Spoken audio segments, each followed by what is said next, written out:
ने 3 आरोपियों को किया गिरफ्तार।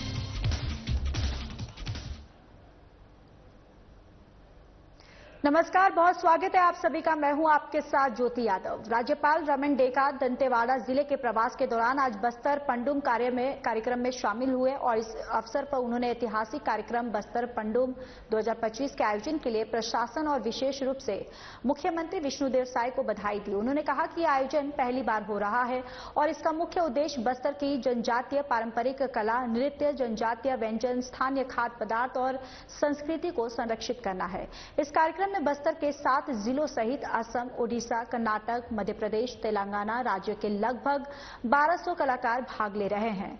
महोत्सव न केवल बस्तर की रीति लोक कला को नई पीढ़ी तक पहुंचाने का कार्य किया है, बल्कि स्थानीय लोक कलाकारों को अपनी प्रतिभा दिखाने का एक अद्वितीय मंच भी प्रदान किया है। कार्यक्रम को संबोधित करते हुए राज्यपाल ने कहा कि बस्तर का जनजातीय संस्कृति अपने अनोखी परंपरा, लोकगीत, नृत्य शैलियां और अपने हस्तशिल्प के लिए पूरे विश्व भर में जाना जाता है। यहाँ की प्रमुख जनजाति गोंड, मुरिया और मडिया, हलबा, धुरवा, दोरला है और बस्तर के जनजातीय समुदाय के लोग पंडुम में मुख्य रूप से कई परंपराओं, अनुष्ठानों का आयोजन करते हैं और ग्राम्य देवी देवताओं की पूजा अर्चना, लोक नृत्य, लोकगीत और संगीत, सामुदायिक भोजन, शिकार, छोटे छोटे मड़ई मेले का आयोजन, प्रकृति, जंगल और नदियों का संरक्षण किया जाता है। बस्तर पंडुम हमारी संस्कृति का समीक्षा करने का मौका प्रदान कर रहा है। हम पूरी समर्पण के साथ अपनी विरासत की जड़ों से जुड़कर इसे एक नया आयाम देंगे।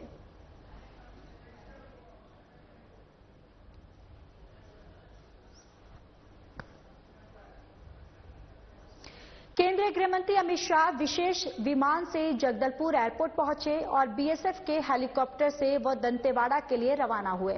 जगदलपुर एयरपोर्ट पर उनका स्वागत जनप्रतिनिधियों द्वारा किया गया। गृह मंत्री शाह बस्तर पंडुम के समापन कार्यक्रम में भाग लेने के लिए यहां पहुंचे हैं। इस कार्यक्रम के दौरान उन्होंने बस्तर क्षेत्र के विकास से जुड़े कई महत्वपूर्ण मुद्दों पर चर्चा करने की संभावना जताई। यह दौरा बस्तर क्षेत्र में सुरक्षा, विकास और समृद्धि को बढ़ावा देने के लिए अहम साबित हो सकता है।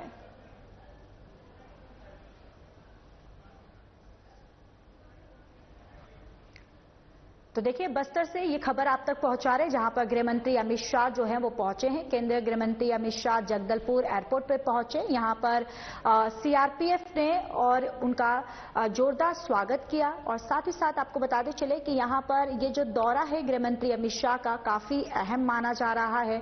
और देखिए, तस्वीरें भी आपको दिखा रहे जहां पर गृह मंत्री अमित शाह का यहां पर स्वागत किया गया और इस दौरान सीआरपीएफ के जो जवान थे वो भी यहां पर, माफ कीजिएगा, विशेष बीएसएफ के जो जवान थे वो यहां पर मौजूद थे, जहां पर जनप्रतिनिधियों ने गृह मंत्री अमित शाह का स्वागत किया है। तेलंगाना में गृह मंत्री अमित शाह के बस्तर दौरे के बीच ही तेलंगाना में 86 नक्सलियों ने हथियार डालकर आत्मसमर्पण कर दिए हैं। मिली जानकारी के मुताबिक भद्राद्री और कोतागुडेम मल्टी जोन के एक आईजी चंद्रशेखर रेड्डी के समक्ष कोठागुडेम के हेमचंद्रपुरम पुलिस मुख्यालय पहुंचकर 86 नक्सलियों ने आत्मसमर्पण किया। बताया जा रहा है कि जिन 86 माओवादी पार्टी सदस्यों ने भद्राद्री और मुलगू जिले का समक्ष आत्मसमर्पण किया है, जहां पर 86 माओवादियों ने आत्मसमर्पण किया है, जिसमें 66 पुरुष और 20 महिलाएं शामिल हैं। तो वहीं आईजी चंद्रशेखर रेड्डी ने कहा कि इन माओवादियों ने तेलंगाना सरकार द्वारा चलाए जा रहे ऑपरेशन चेयुथा के तहत ये आत्मसमर्पण जो है वो करने वालों को तत्काल सहायता के रूप से 25,000 रुपये दिए गए हैं।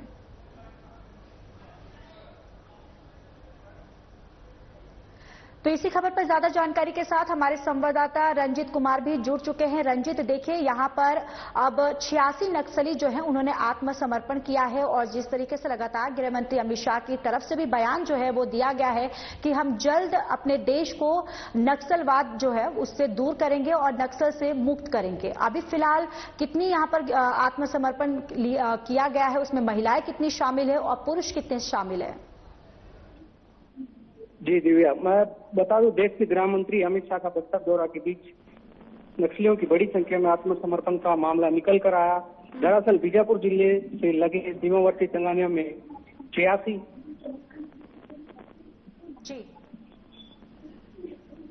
जी आत्मसमर्पण किया। इनमें 66 पुरुष और 20 महिला नक्सली शामिल रहे। मुलुगु जिले में इन्होंने आत्मसमर्पण किया। तो कहीं ना कहीं देश के गृह मंत्री के दौरे के बीच नक्सलियों का आत्मसमर्पण करना पुलिस के लिए बड़ी सफलता है।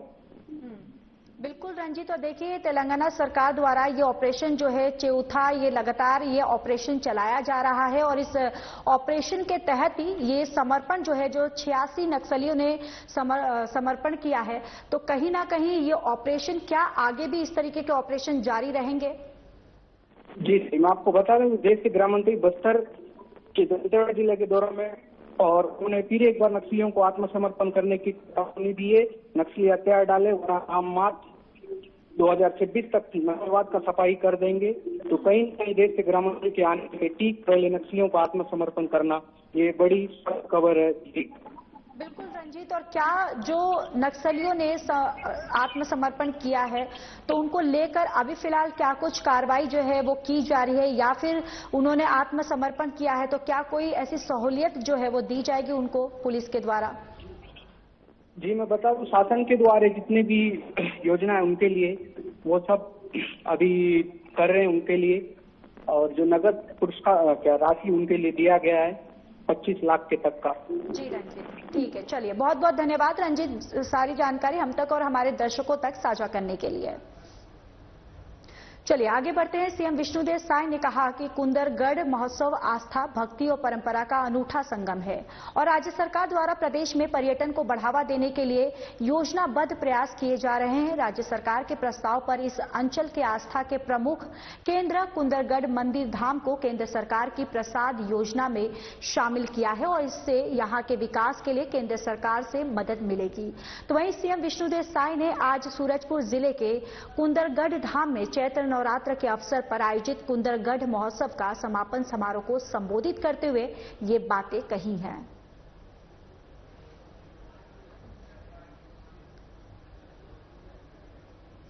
तो वहीं रायपुर सांसद और वरिष्ठ बीजेपी नेता बृजमोहन अग्रवाल ने नई दिल्ली में लोकसभा बजट सत्र के अंतिम दिन लोकसभा अध्यक्ष ओम बिरला से सौजन्य भेंट कर सत्र के सफल संचालन के लिए बधाई दी है।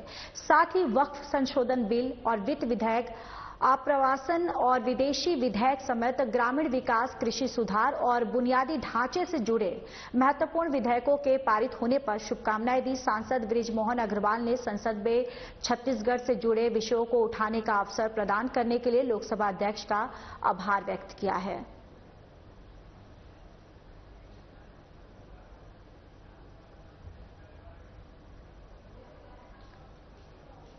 अड़सठवां all India police duty meet में छत्तीसगढ़ पुलिस की ओर से भाग लेते हुए बीजापुर जिले में तैनात बेल्जियम शेफर्ड नस्ल के विस्फोटक खोजी श्वान सोना ने रजत पदक जीतकर जिले का नाम रोशन किया है। ये प्रतियोगिता 10 से 15 फरवरी तक रांची, झारखंड में आयोजित की गई और जिसमें देश भर के पुलिस और केंद्रीय अर्धसैनिक बलों में तैनात विस्फोटक खोजी श्वानों ने हिस्सा लिया। बीजापुर बीडीएस टीम के साथ तैनात एसएनआई FFVR डॉग सोना ने इस प्रतियोगिता में द्वितीय स्थान प्राप्त किया है। आयोजन समिति से सोना को प्रशस्ति पत्र और रजत पदक से सम्मानित किया गया। पुलिस अधीक्षक बीजापुर डॉक्टर जितेंद्र कुमार यादव ने इस सफलता पर डॉग हैंडलर्स, आरक्षक और 21 सोमन कुमार रिगरी को बधाई दी और उन्हें पुरस्कृत किया। सोना पिछले 1 साल से जिले में तैनात होकर IED की पहचान में महत्वपूर्ण भूमिका निभा रही हैं।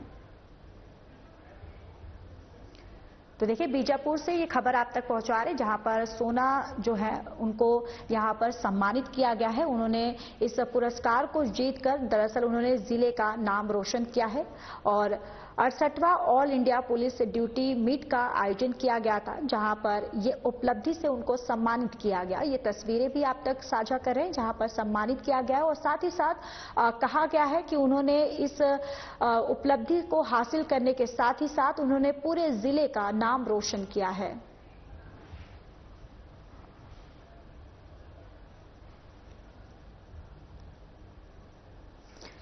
तो वहीं कांकेर जिले के नगर पंचायत चारामा में लेखपाल की अनुपस्थिति के कारण नगर पंचायत के कार्यों में बाधा आ रही है। नवनिर्वाचित नगर पंचायत अध्यक्ष भुवनेश्वर नाराज ने बताया कि उनके शपथ ग्रहण के दिन से ही लेखपाल अनुपस्थित है। उन्होंने आरोप लगाया कि कुछ ठेकेदारों को कांकेर मुख्यालय बुलाकर चेक जारी किए जा रहे हैं, जिससे नगर पंचायत के कार्यों में अनियमितता बढ़ रही है। और आपको बताते चले कि नगर पंचायत चारामा के लेखपाल काफी दिनों से अवकाश पर है। स्थिति को संभालने के लिए अस्थायी रूप से एक कर्मचारी को लेखपाल नियुक्त किया गया था, लेकिन वह भी कुछ दिनों के बाद छुट्टी पर चला गया। वर्तमान में नगर पंचायत में लेखपाल न होने के कारण सभी कार्य ठप पड़े हैं और जिससे स्थानीय नागरिकों को भारी परेशानी का सामना करना पड़ रहा है। तो वहीं नगरवासियों ने प्रशासन से जल्द इस समस्या का समाधान करने की मांग की, ताकि नगर पंचायत के कार्य सुचारू रूप से चल सके।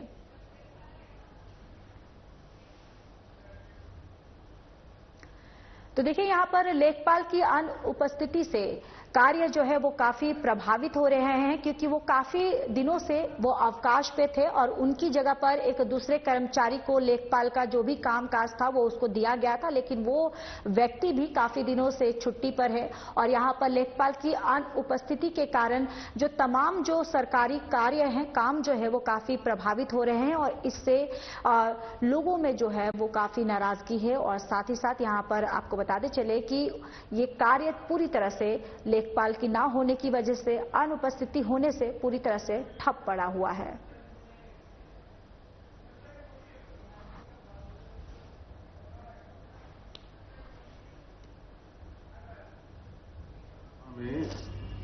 मुझे 15 मार्च को माननीय विक्रम देव उसेंडी, सावित्री मंडावी और एसडीएम साहब की उपस्थिति में शपथ ग्रहण कराई गई है, लेकिन खेद के साथ बताना पड़ रहा है कि जब से मैं शपथ ग्रहण हुआ है तब से आज पर्यंत तक इस नगर पंचायत के अकाउंटेंट को इस कार्यालय में देखा नहीं हूं और फोन करने पर वो फोन भी अटेंड नहीं कर रहा है। तो मुझे ऐसा प्रतीत होता है कि कहीं न कहीं अकाउंटेंट का 1 महीने से गायब रहना, कार्यालय में न आना, फोन न उठाना और सीएमओ द्वारा भी उचित जवाब न देना, कहीं न कहीं इन अपने पिछले कार्यकाल के किए पर पर्दे डालने जैसा व्यवस्था लगता है और दोनों के मिली भगत के चलते नगर का विकास कार्य पूरी तरह बाधित है। जबकि मुझे शासन द्वारा अधिकार प्राप्त है कि हर 2 दिन के बाद चेक पंजी और चेक संधारण की पूरी ब्यौरा हर 2 दिन में नगर पंचायत अध्यक्ष को अवलोकन कराने हेतु प्रस्तुत करने का शासन के द्वारा मुझे अधिकार दिया गया है। उसका तबियत खराब है, छुट्टी लिए है 24 तारीख से 4 तारीख तक। जी सर, आरोप भी लगाए जा रहे हैं सर कि अकाउंटेंट का ना होने के कारण काफी ज्यादा परेशानियां हो रही हैं सर, क्या कहना चाहेंगे इस पर? ऐसा नहीं है, 2 अकाउंटेंट है यहाँ, तो एक अकाउंटेंट छुट्टी में गया तो दूसरे को प्रभार दिया गया था, किंतु 2 तारीख को उनके द्वारा उनका भी तबियत खराब हो गया था तो वो भी छुट्टी ले ली है। क्या लंबे समय के लिए अगर कोई कर्मचारी छुट्टी लेना चाहता है तो क्या निर्देश है? क्या जरूरी है कि नगर पंचायत अध्यक्ष का जो है वहाँ परमिशन रहना जरूरी है? क्या लंबे समय से छुट्टी लिए हैं उसको मौखिक बता दिए गए हैं सर को, जी अध्यक्ष महोदय को, कि छुट्टी में अकाउंटेंट 4 तारीख तक करके। चलिए अब खबरों में भिलाई की बात कर लेते हैं, जहां 6 अप्रैल को श्री राम जन्म उत्सव समिति द्वारा भव्य श्री राम नवमी कार्यक्रम का आयोजन किया जा रहा है। इस कार्यक्रम में 2.5 लाख से अधिक परिवारों से संग्रहित अन्न से महाप्रसाद तैयार किया जाएगा। कार्यक्रम के मुख्य अतिथि छत्तीसगढ़ विधानसभा के अध्यक्ष डॉक्टर रमन सिंह होंगे, जबकि उप मुख्यमंत्री अरुण साव अध्यक्षता करेंगे। समिति के संरक्षक प्रेम प्रकाश पांडेय विशेष अतिथि के रूप में उपस्थित रहेंगे और बाल योगेश्वर राम बालकदास महात्यागी पाटेश्वर धाम मुख्य वक्ता होंगे। इस आयोजन के लिए समिति ने 24 मार्च से एक मुट्ठी दान श्री राम के नाम अभियान चलाया था। श्री राम जन्मोत्सव समिति के युवा विंग अध्यक्ष मनीष पांड्या ने पत्रकार से बातचीत के दौरान बताया कि ये आयोजन पिछले 4 दशकों से लगातार हो रहा है और मध्य भारत के सबसे बड़े धार्मिक सांस्कृतिक आयोजनों में से एक बन चुका है, जिसमें 1150 से अधिक मठ मंदिरों के ध्वजवाहक शोभा यात्रा में शामिल होते हैं। समिति द्वारा इस रामनवमी का ये 40वां वर्ष है। भव्य रूप से इस 40वां वर्ष में इस कार्यक्रम को मनाने की पूरी तैयारी हो चुकी है। इस वर्ष भी बड़े उत्साह के साथ हमने एक मुट्ठी दान घर घर तक जाकर लिया। लोगों का बड़ा समर्थन मिला, बहुत प्यार मिला। लगभग 2 लाख परिवारों तक जाने की इस बार प्रयास थी। उस प्रयास में हम लोग सफल भी रहे हैं और उसी अन्न के दान से राम जी के जन्म उत्सव पर प्रसादी बनने वाली है। मैं आप सभी जितने भी भिलाई समेत आसपास के क्षेत्रों के लोगों को उस कार्यक्रम में आमंत्रित करता हूं कि आप आइए और जो सनातन धर्म की एकता का प्रतीक है रामनवमी का आयोजन, उसमें आप सभी सम्मिलित हुई है। इस बार कितने मंदिर स्थलों से ध्वज निकलने वाले हैं? देखिए, इस बार संख्या सब में बड़ी है। जो पहले संख्या थे उससे भी 1100 मंदिर पहले हम कहते थे, तो उससे भी कुछ संख्या बड़ी है। और जो अन्नदान हम लोग लेने जाते थे उसमें क्षेत्र में भी वृद्धि हुई है। तो ऐसे करके सभी चीजों में थोड़ी थोड़ी वृद्धि हुई है। तो उस तरीके से ये कार्यक्रम हो रहा है। एक बार रिकॉर्ड बन चुका है, इस बार कुछ नया करने का? देखिए, ये तो कार्य है, ये तो निरंतर चलते रहेगा। मतलब आप देखेंगे कि अभी प्रयागराज में भी आपने देखा होगा कि इतनी बड़ी संख्या में लोग आए। तो ये कहीं ना कहीं सनातन धर्म की जागरूकता है, उसकी संस्कृति है जो लोगों तक जा रही है। और वही नहीं, आपने देखा 50 लाख से ज्यादा लोग देश के बाहर के लोग जो सनातन धर्म पर अब आस्था रखने वाले लोग हैं। तो ये तो धीरे धीरे मंदिरों में भीड़ बढ़ रही है, मंदिरों की कार्यक्रम बढ़ रहे हैं। तो ये तो 40वां वर्ष है, तो आप उसका उत्साह समझ सकते हैं कि किस तरीके से होगा। मुख्य अतिथि इस बार हमारे मुख्य अतिथि होंगे विधानसभा के अध्यक्ष आदरणीय डॉक्टर रमन सिंह जी। हमारे इस कार्यक्रम की अध्यक्षता करेंगे उप मुख्यमंत्री अरुण साव जी, और हमारे विशेष रूप से हिमांशु द्विवेदी जी रहेंगे, हमारे आदरणीय सांसद जी रहेंगे, सभी विधायक रहेंगे, और मुख्य वक्ता के रूप में हमारे पाटेश्वर धाम के श्री 1008 पाटेश्वर धाम के हमारे गुरु जी रहेंगे। तो वहीं देश में जहां 5G नेटवर्क और मेट्रो जैसी सुविधाएं बढ़ रही हैं, तो वहीं कई ग्रामीण इलाकों में अभी भी बुनियादी सुविधाओं की कमी है। छत्तीसगढ़ के बीजापुर जिले के गंगालूर उप तहसील के पुसनार पंचायत के बंटी पारा गांव में सड़क की कोई सुविधा नहीं है और हाल ही में ताड़ पेड़ से गिरकर घायल हुए लच्छू पुनेम को इलाज के लिए गांव से बाहर लाने में ग्रामीणों को भारी संघर्ष करना पड़ा। नदी के बीच में कोई पुल नहीं होने के कारण मरीज को खटिया पर लिटाकर 3 किलोमीटर पैदल चलना पड़ा। 108 एम्बुलेंस को कॉल करने के बावजूद वह नदी के पास रुक गई। अंत में बीजापुर अस्पताल के इमटी रविंद्र कुमार जल्ली और 108 के पायलट राजेश कोरसा की मदद से मरीज को बीजापुर जिला अस्पताल पहुंचाया गया। ग्रामीणों ने मांग की है कि एक छोटा पुल बनाकर उनकी समस्याओं का समाधान किया जाए।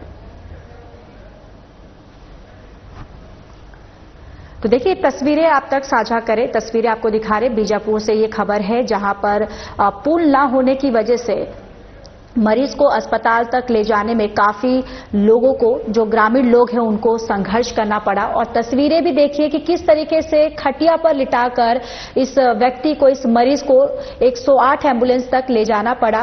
और यहां पर लगातार प्रशासन से भी जो ग्रामीण है वो गुहार लगा रहे कि एक छोटा पुल बनाकर उनकी समस्याओं को दूर किया जाए। जगदलपुर में 30 गैस सिलेंडर और नगद चोरी के मामले में पुलिस के 3 आरोपियों को गिरफ्तार किया गया। ये घटना बोधघाट थाना क्षेत्र के नकटी सेमरा स्थित इंडेन गैस गोदाम में हुई। जब गोदाम का संचालक निजी काम से बिलासपुर गया था, संचालक के न लौटने पर गोदाम के मैनेजर से सुबह 8 बजे सूचना दी कि गोदाम में चोरी हो गई। जांच में पता चला कि अज्ञात चोरों ने खिड़की का रॉड तोड़कर गोदाम से 47,000 रुपये और 30 गैस सिलेंडर चुरा लिए। पुलिस ने मामले की जांच शुरू करते हुए गोदाम में काम करने वाले 3 कर्मचारियों उमेश नाग, श्याम सुंदर और राम नाग को गिरफ्तार किया। कड़ी पूछताछ के बाद आरोपियों ने चोरी की वारदात कबूल कर ली है। पुलिस ने आरोपियों से चोरी किए गए सिलेंडर और नगद रकम जो है वो बरामद कर उन्हें न्यायिक रिमांड पर भेज दिया है। अमरवाड़ा नगर मंडल द्वारा फव्वारा चौक में मध्य प्रदेश शासन के लोक निर्माण मंत्री और छिंदवाड़ा जिले के प्रभारी मंत्री राकेश सिंह का भव्य स्वागत किया गया। इस मौके पर नगर मंडल की ओर से मंत्री राकेश सिंह को भगवान राम का स्मृति चिन्ह भेंट किया गया। कार्यक्रम में बीजेपी के जिला अध्यक्ष शेषराव यादव, सांसद विवेक बंटी साहू, अमरवाड़ा विधायक राजा कमलेश शाह, पूर्व जिला महामंत्री उत्तम सिंह ठाकुर, नगर मंडल अध्यक्ष सचिन गोल्डी नेमा, विधायक प्रतिनिधि दीपक नेमा सहित कई प्रमुख नेता और कार्यकर्ता उपस्थित थे। इस स्वागत समारोह में बीजेपी के वरिष्ठ नेता जैसे संतोष नेमा, पूर्व नगर पालिका अध्यक्ष नवीन जैन, शैलेंद्र पटेल, पंकज नामदेव, मुकेश सूर्यवंशी और अन्य कार्यकर्ता भी मौजूद थे। तो वहीं कार्यक्रम में सैकड़ों समर्थक जो हैं और कार्यकर्ता जो है वो प्रभारी मंत्री का गर्मजोशी से उन्होंने स्वागत किया। गुना जिले के हनुमान मंदिर में जन्म उत्सव पर आयोजित होने वाले मेले की तैयारियों का निरीक्षण किया गया। इस निरीक्षण में गुना कलेक्टर किशोर कुमार कन्याल, पुलिस अधीक्षक संजीव सिन्हा और टेकरी धाम समिति के पदाधिकारी मौजूद रहे। निरीक्षण के दौरान पार्किंग व्यवस्था, सीसीटीवी व्यवस्था और सुरक्षा इंतजामों का जायजा लिया गया। कलेक्टर किशोर कुमार कन्याल ने सभी संबंधित अधिकारियों को आवश्यक निर्देश दिए ताकि आयोजन में कोई असुविधा न हो। इसके बाद कलेक्टर और प्रशासनिक अधिकारियों ने संपूर्ण मंदिर परिसर और मेला परिसर का भ्रमण किया। इस दौरान सीओ जिला पंचायत अभिषेक दुबे, एसडीएम गुना शिवानी पांडे सहित टेकरी समिति के सदस्य भी उपस्थित रहे। प्रशासन की ओर से सभी तैयारियों को अंतिम रूप दिया जा रहा है ताकि मेले के दौरान श्रद्धालुओं को कोई परेशानी न हो और आयोजन शांतिपूर्ण तरीके से संपन्न हो सके।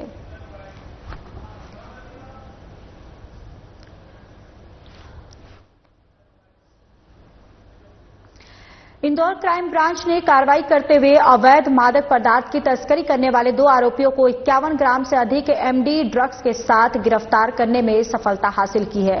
पकड़े गए आरोपियों से पुलिस ने एक 4 व्हीलर वाहन भी जब्त किया है। पकड़ी गई एमडी ड्रग्स की कीमत 15 लाख रुपए बताई जा रही है। दरअसल इंदौर क्राइम ब्रांच द्वारा संदेहियों को लेकर चेकिंग की जा रही थी। इसी दौरान टिगरिया बादशाह रोड स्थित मेट्रो ढाबे के पास से संदिग्ध बेलिनो कार दिखी और जिसमें बैठे संदिग्ध पुलिस वाहन को देखकर घबराकर कार वापस पलटने का प्रयास करने लगे और उसी दौरान पुलिस ने गिरफ्तारी कर ली। सीपी सर के निर्देशन में क्राइम ब्रांच के द्वारा लगातार एमडी के खिलाफ युद्ध स्तर पर कार्रवाई की जा रही है। अभी कल रात में एक सूचना मिली थी कि 50-60 ग्राम एमडी के साथ में कुछ आरोपी जो लिस्टेड आरोपी हैं उनके द्वारा ये एक बलेनो कार में एमडी ड्रग्स की मात्रा लाई जा रही है। इस पर से crime branch ACP Poonam Yadav के नेतृत्व में जब इन पर दबिश दी गई और इनको पकड़ा गया तो इनके कब्जे से लगभग 51 ग्राम एमडी मिली है, जो लगभग इनके एमडी और इनके जो गाड़ी भी इनके बलेनो कार थी जिनको मिलाकर के कुल कीमत 15 लाख रुपए की लगभग सामग्री। चलिए खबरों में आगे बढ़ते हैं। शहर में चोरी का सिलसिला थमने का नाम नहीं ले रहा। ताजा मामला पिपरिया रोड स्थित वात्सल्य स्कूल के पास का है, जहां भगवान दास सोनी अपने परिवार के साथ बरेली स्थित मकान पर आए हुए थे। चोरों ने इस मौके का फायदा उठाया और उनके घर के ताले तोड़कर सोने की माला, चांदी के आभूषण और नकदी पर हाथ साफ कर दिया। सुबह जब पड़ोसियों ने इस घटना की जानकारी दी तो परिवार ने बरेली थाने में चोरी की रिपोर्ट दर्ज करवाई।